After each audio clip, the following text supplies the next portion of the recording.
Rebonsoir à toutes et à tous, merci de votre présence pour ce rendez-vous de la leçon des images. Notre invitée a parmi ses caractéristiques celle de ne pas être Rebecca Zlotowski, qui était là avant-hier, contrairement à ce qu'a annoncé l'annonce. Nous avons le plaisir, la joie d'accueillir ce soir Chloé Delhomme, qui est écrivaine, éditrice, parfois performeuse, musicienne, chanteuse, qui expérimente de nombreuses formes d'écriture à travers des textes courts, des pièces radiophoniques pour France Culture, la création d'un livre numérique qui mélange texte, musique et film avec l'illustrateur Franck Dion. Son dernier livre, Mes bien chères sœurs, paru aux éditions du Seuil en 2019, témoigne de nouveaux combats dont s'empare la quatrième vague du féminisme, et de la sororité telle que l'a développée le mouvement MeToo. Autant dire qu'elle n'a rien à voir non plus avec cette jeune fille mutique qui terminait Bouvard et Pécuchet dont nous parlions tout à l'heure.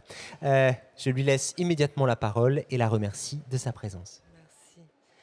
Bonsoir.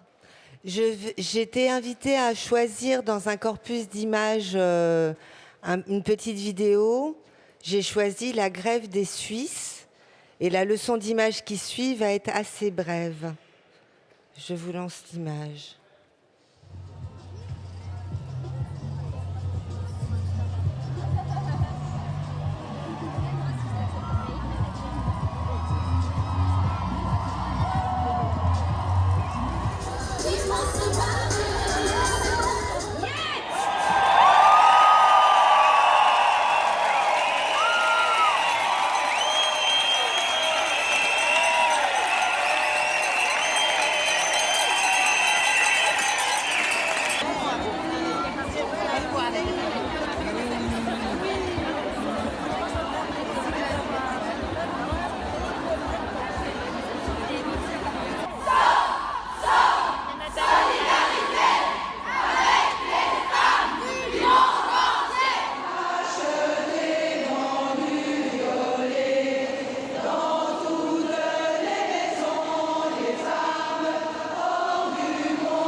Voilà, c'était les petites images.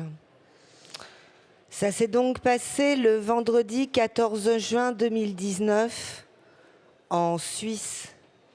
La grève des femmes, de toutes les femmes, dans la sphère privée et publique. Une grève féministe à l'échelle nationale. Dans les rues du pays, elles étaient 500 000. 500 000 femmes en Suisse. Ça représente une femme sur 9. Elles ont revendiqué l'égalité salariale, la reconnaissance et le partage du travail domestique. Elles ont revendiqué le respect de leur corps et la fin des violences sexistes. Le slogan de campagne était « Égalité, point final ». Elles portaient le violet de nos aïeules suffragettes et beaucoup de roses fuchsia. Ça s'est passé en Suisse. Là-bas, une semaine de travail, c'est 42h30. L'écart salarial homme-femme est de 19%. Plus de la moitié des femmes travaillent à temps partiel contre 15% des hommes. 17% des femmes ont un bas salaire contre 7% des hommes. Le congé maternité ne date que de 2005. Le congé paternité est d'1 jour, soit autant que pour un déménagement. Tout est organisé pour que les femmes renoncent au marché du travail. Il y a encore moins de crèches qu'en France.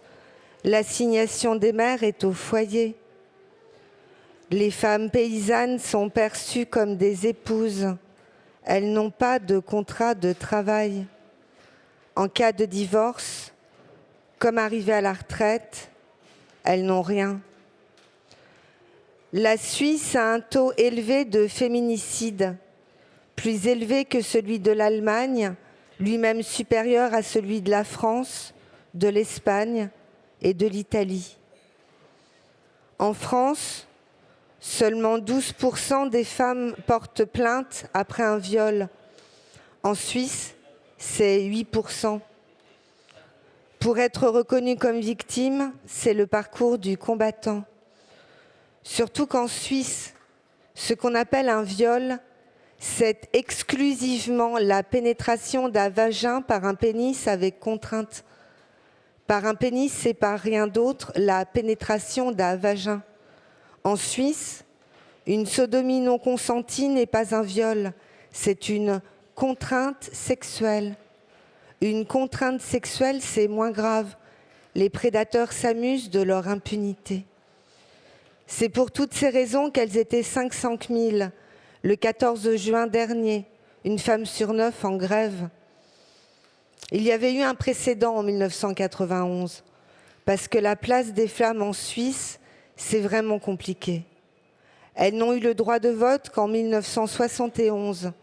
En 1981, elles ont obtenu l'inscription de l'égalité homme-femme dans la Constitution. 10 ans après, il y avait encore 30% d'écart salarial et énormément de discrimination à l'embauche. En 91, il restait un canton où les femmes n'avaient toujours pas le droit de voter. L'avortement était interdit sauf en cas de grave danger pour la santé de la mère ou de l'enfant à venir. Dans certains cantons, on entendait santé psychique, dans d'autres, jamais on avortait. Cela étant, la dépénalisation de l'avortement, elles ne l'ont obtenue qu'en 2002. En 1991, les femmes suisses syndiquées lancent la grève des femmes. L'idée est de bloquer le pays. Le slogan était « Les femmes bras croisés, le pays perd pied ». Le 14 juin, elles sont, comme elles le seront en 2019, une femme sur 9, 500 000 femmes. Elles font toute la grève du travail, mais aussi du travail domestique. Une journée de retrait. Elles ne prennent pas leur poste, ni courses ni ménage, pas de prise en charge des gosses. Le compagnon doit faire face, comme le chef de l'entreprise. Ça s'est donc passé le vendredi 14 juin 2019 en Suisse. En France, l'écart moyen des salaires entre les hommes et les femmes est identique à celui de la Suisse. Chez nous, c'est 19,2%. 30,6% des femmes salariées sont à temps partiel contre 7,2% des hommes. Seuls 16% des maires de communes sont des femmes. 70% des chercheurs sont des hommes et plus de 60% des enfants de moins de 3 ans sont gardés par leur mère. Seuls 12% des pères se sont arrêtés au moins 1 mois en congé parental. Pour une femme en couple, le temps supplémentaire quotidien consacré aux tâches ménagères est estimé à 1h30. En France, une femme sur 7 a subi une forme d'agression sexuelle. En France, une femme sur 10 est victime de violences conjugales. En France, une femme meurt tous les 2 jours assassinée par son conjoint ou son ex-compagnon. En France, le samedi 23 novembre 2019, le collectif Nous Toutes a organisé la plus grande marche de l'histoire contre les violences sexistes et sexuelles. 150 000 personnes, dont près de 100 000 à Paris. C'est loin de faire une femme sur 9, mais c'est déjà un bon début. Le mot grève vient du bas latin grava, sable, gravier. Avant de s'appeler la place de l'Hôtel de Ville, cette place s'appelait la place de la Grève. De la Seine, sur le sable, le gravier, les bateaux pouvaient accoster. Sur la place de la Grève se tenaient les exécutions, mais aussi la bourse du travail. Le nom de la place a changé en 1806. La première grève dont nous ayons la trace remonte à l'Égypte ancienne, sous Ramsès III. Le papyrus de la grève existe, il est conservé à Turin. Les ouvriers de la nécropole royale dans la vallée des rois se sont opposés aux fonctionnaires du pharaon. Leur travail consistait à graver les décorations des monuments funéraires. Ils étaient payés en rations de nourriture. Les ravitaillements effectués par les fonctionnaires royaux tardent et sont de piètre qualité. Pour manifester leur mécontentement, les ouvriers ont interrompu le travail et occupé des bâtiments administratifs et des temples. Le public est prévenu. Si nous en sommes arrivés à ce point, c'est à cause de la faim et de la soif. Il n'y a plus de vêtements, ni d'onguents, ni de poissons, ni de légumes. Écrivez au Pharaon, notre bon Seigneur, et à ce propos, écrivez au vizir, notre supérieur, pour que les provisions nous soient données. Ils obtinrent satisfaction. La première grève des femmes dont nous ayons la trace est une fiction. En 411 avant Jésus-Christ, Aristophane écrit Lysistrata. Lysistrata, en grec ancien, ça signifie littéralement celle qui délie l'armée. C'est une pièce en un acte. Athènes et Sparte sont en guerre.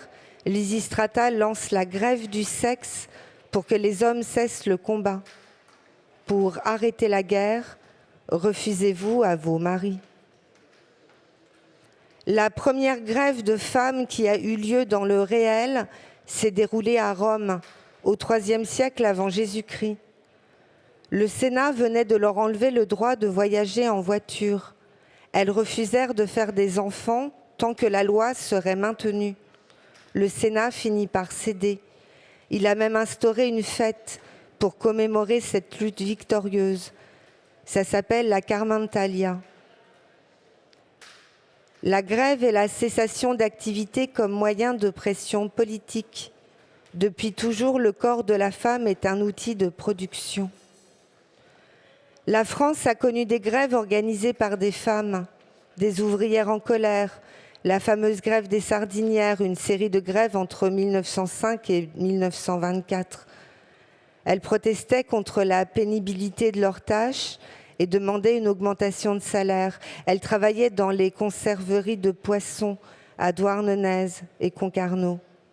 Depuis, il y en a eu d'autres, des ouvrières dans des usines, des femmes de chambre dans des hôtels, des actions et des luttes dans un cadre circonscrit. La première grève nationale des femmes a eu lieu le 24 octobre 1975 en Islande, à l'initiative du groupe féministe Red Stocking. L'Islande a reconnu le droit de vote aux femmes dès 1915, mais elle subissait néanmoins des discriminations sexistes. En 1975, les femmes se sont mobilisées. Elles ont bloqué les entreprises et les institutions à travers tout le pays. Elles ont revendiqué l'égalité. Leur succès a été historique. D'après les études, l'Islande est le pays où est le plus pratiquée l'égalité homme-femme. Le nombre de féminicides en Islande est de 0. La cessation d'activité comme moyen de pression politique. La grève de tous nos outils de production. Les femmes bras croisés, le pays perd pied. Imaginez la France, une fiction prospective. Imaginez la France, ne fermez pas les yeux. Vous connaissez les chiffres. Le problème, c'est comment modifier le réel. En 2019, en France, 127 femmes ont été tuées par leur conjoint ou leur ex-compagnon. Imaginez la France, une fiction prospective. Jour de grève, comme en Suisse. On ferait ça aussi le vendredi. Un vendredi de juin, pour éviter qu'il pleuve. Le 14 juin, pareil, et qui sait, en même temps. On s'inspirerait de l'Islande, bloquer les entreprises et les institutions. Imaginez la grève des femmes en France, les formes qu'elles pourraient prendre pour que l'État entende autant que chaque citoyen. La grève des femmes, de toutes les femmes, dans la sphère privée et publique. Une grève féministe à l'échelle nationale. Dans les rues du pays, imaginez les femmes, toutes les femmes. En France, nous sommes 33 500 000. 33 500 000. Si se mobilisaient autant de personnes qu'en Suisse, une femme sur 9 chez nous, ça fait 3 722 corps vivants. 3 722 corps vivants parfaitement mécontents pour bloquer le pays. Imaginez vraiment. Maintenant, fermez les yeux. Exercice 1. Expression libre. De l'incidence d'une journée de grève nationale des femmes sur le gouvernement. Imaginez l'impact et la force de frappe d'une alliance féministe à travers tout le pays. L'union des femmes, de toutes les femmes, de la maman à la putain. Sororité active. L'espace public violet de monde, des chants et des banderoles, le gel des activités. L'action serait symbolique, mais partagée par temps. Effet de masse saisissant. Si saisissant qu'il agirait immédiatement, comme en Islande en 1975. Des crédits seraient débloqués, les lois seraient appliquées, d'autres adaptées, créées. On obtiendrait la fin des inégalités salariales et de la discrimination à l'embauche. La construction de crèches, l'éducation dégenrée, un cadre de vie égalitaire. Imaginez votre quotidien au lendemain chantant de cette lutte. Ce que ça changerait concrètement, une augmentation de salaire de 19,3% et l'accès aux postes de pouvoir. Visualisez le premier impact et comment se fissure soudain le plafond de verre. Mais qu'en serait-il dans les foyers et dans la tête des mâles alpha? Comment faire levier sur des mœurs? Il nous faudrait plus d'une journée. Selon l'INED, l'Institut national d'études démographiques, en France, toutes les 9 minutes, une femme subit un viol ou une tentative de viol. Cette donnée date de 2016. Dans la mesure où les violences envers les femmes sont stationnaires en augmentation ces 4 dernières années, nous conserverons ce chiffre. Exercice 2. Calcul mental. De l'incidence d'une journée de grève féministe nationale sur certains de ses composants. Si une femme est victime de viol ou de tentative de viol toutes les 9 minutes, si la grève dure 24 heures, si, durant cette grève, l'imposante masse de femmes groupées neutralise tout acte prédateur, calculez le nombre de femmes épargnées durant cette journée de grève féministe nationale. Exercice 3. Proposition dystopique. De l'incidence d'un mois de grève nationale des femmes sur leur environnement. La journée de grève est un échec. Le nombre de corps manifestants n'impressionne pas le gouvernement qui préfère leur crever les yeux en envoyant les CRS. Aussi, le mouvement change de forme. Un mois de grève totale est déclaré. Un mois entier de grève totale. Les citoyennes françaises désertent leur poste. Grève du travail visible pour un dysfonctionnement sociétal immédiat? N'oublions pas qu'il s'agit là d'effectuer une révolution et qu'une révolution se fait rarement sans perte. Attendu que 77% des postes de la fonction publique hospitalière sont tenus par des femmes. Attendu que chaque mois, 1 million de Français est hospitalisé. Estimer les conséquences sanitaires de cette grève, ainsi que l'augmentation du chiffre d'affaires des entreprises de pompes funèbres. Exercice 4. Confrontation domestique. Des conséquences d'une grève du travail invisible sur ces messieurs. Le mois de grève du travail visible est un échec. Le nombre de morts qu'il engendre arrange bien le gouvernement, ça le débarrasse de ses vieux.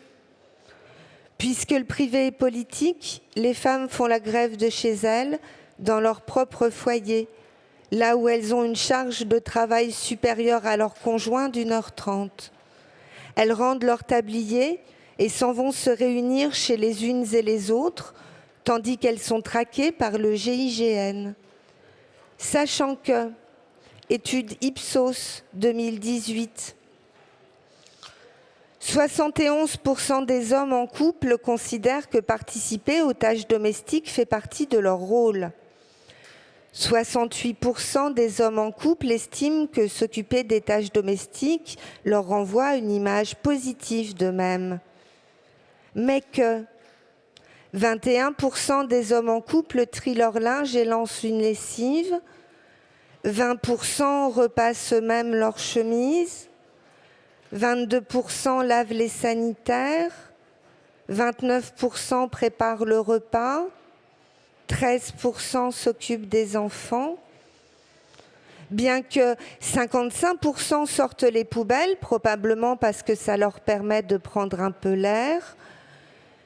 Calculez combien de temps un homme en couple confronté à la grève de sa compagne va mettre pour laver ses chemises avec le sweat rouge neuf du petit dernier, inonder d'urine le sol des toilettes, se nourrir exclusivement par Deliveroo, même s'il vote très à gauche, découvrir que son fils aîné est en classe de 5e.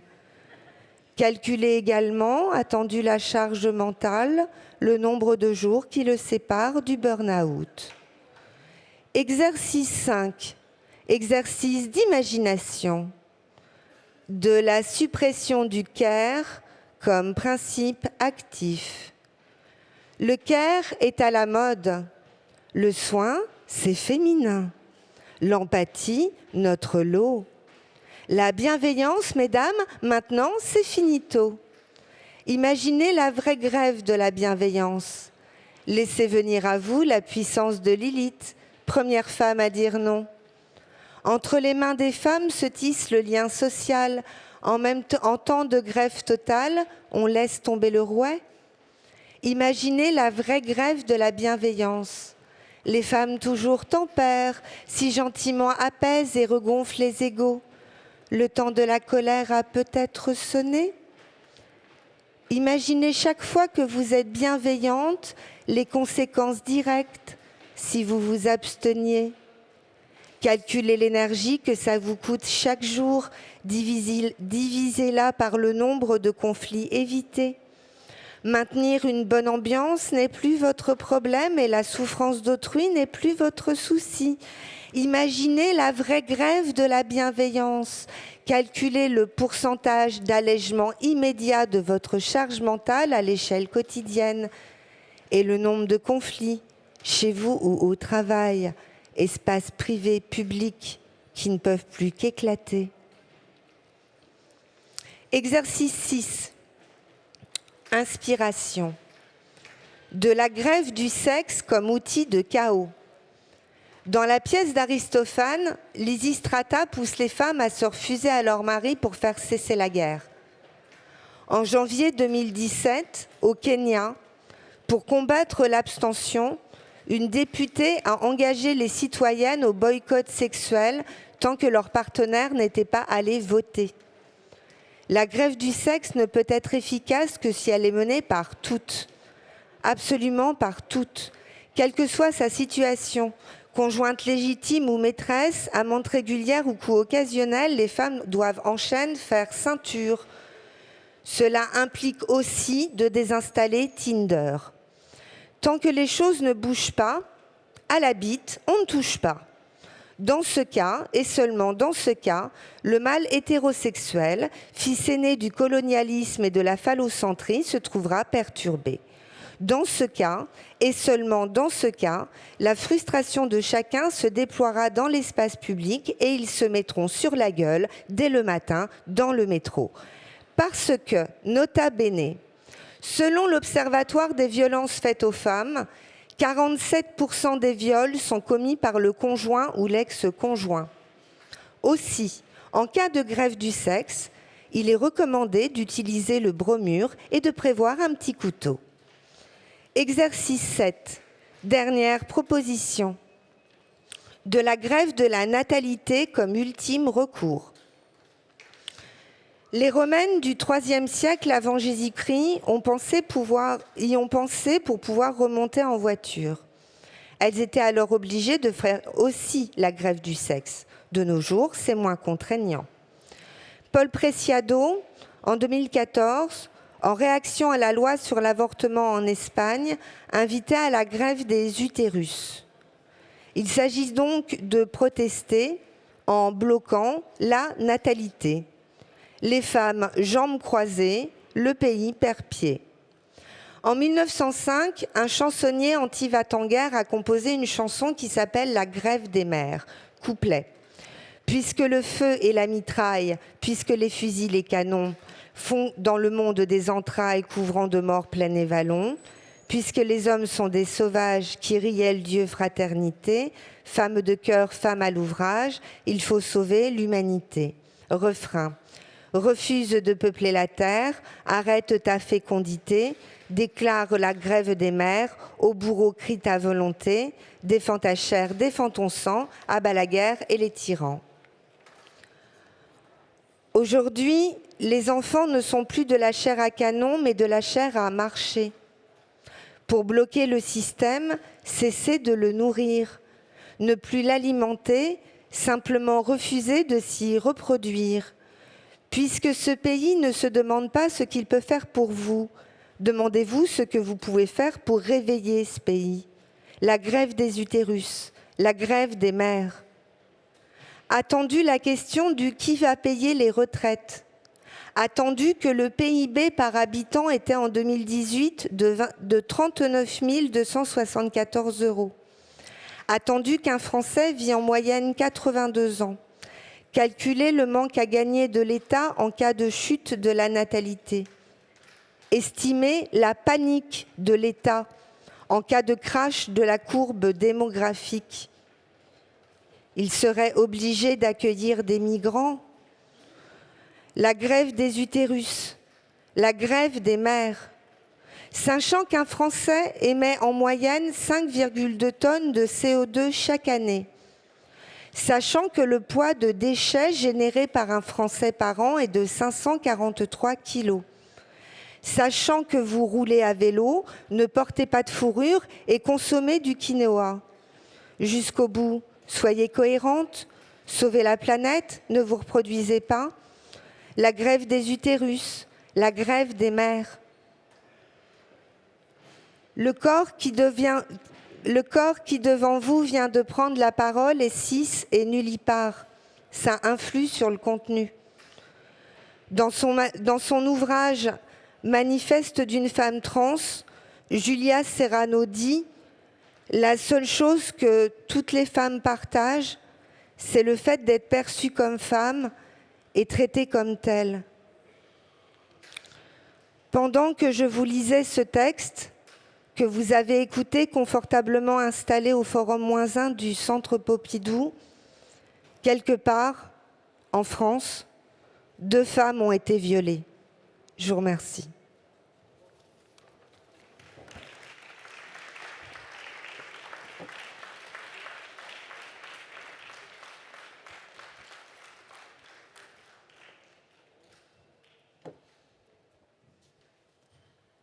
Merci beaucoup, Chloé Delhomme.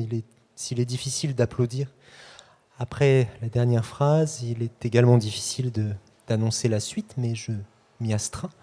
À 20h, en cinéma 1, c'est-à-dire au-dessus, juste à côté de la galerie des enfants, débute notre série de rencontres avec le scénariste David Simon, scénariste de télévision et auteur de quelques séries qui ont fait date, The Wire, Treme, Show Me a Hero, ou plus récemment The Deuce. David Simon intervient au Centre Pompidou dans le cadre du festival Hors Piste pour une carte blanche qui commence ce soir avec la projection d'un film rare. Il a fallu batailler pour trouver la copie, qui s'appelle Diner de Barry Levinson, qui est un film sur Baltimore. Et David Simon, c'est le cinéaste d'abord et avant tout, le scénariste et le journaliste, le chroniqueur de Baltimore. Je vous invite donc toutes et tous à assister à cette conversation d'abord avec Raphaël Neujaer, et puis à cette projection tout à l'heure en Ciné 1. L'entrée est libre et gratuite, dans la limite des places disponibles. Comme on dit, bonne soirée.